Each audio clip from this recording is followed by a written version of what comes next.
monsoon session began on Monday, thousands of farmers from Punjab, Haryana, Rajasthan and several other states have gathered in Delhi on Tuesday morning. This time they are protesting the proposed India-US free trade agreement. So why are farmers so worried? And could this deal really change what India grows, imports and eats? Hi, I'm Nupur and you are watching Control Z, your cheat code to navigating adulthood. The protest, which is organized under the banner of the Desh Bachao Morcha, has brought together farmers' organizations from multiple states. Protesters say they fear the proposed India-US trade agreement could open India's market to cheaper American farm and dairy products, hurting the income of Indian farmers.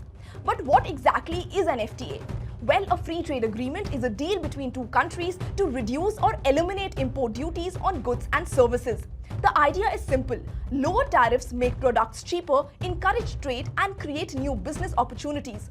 India and the US have been negotiating such an agreement for months, hoping to expand trade between the world's two largest democracies. Now the biggest concern for Indian farmers is competition.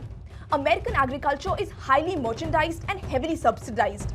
That allows many US farmers to produce crops and dairy products at lower costs.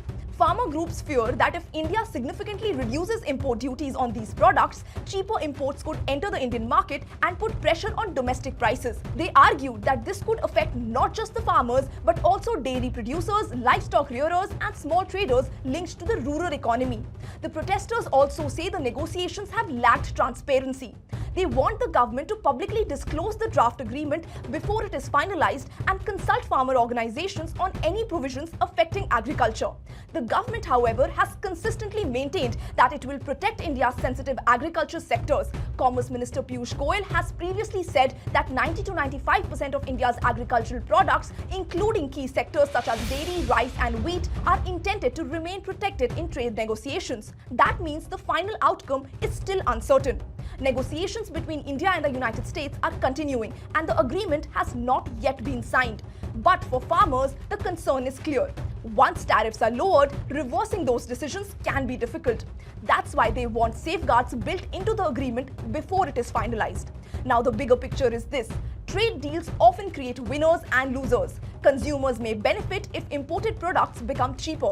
Exporters may gain access to larger markets, but sectors exposed to cheaper foreign competition can face serious challenges if adequate protection is not in place. That is why agriculture remains one of the most sensitive issues in almost every major trade negotiation around the world. And that's also why, even before the India-US trade deal is signed, it has already become a political issue on the streets of Delhi, even as the government still struggles to tackle the Cockroach Janata Party-led protests demanding the resignation of Union Education Minister Dharmendra Pradhan.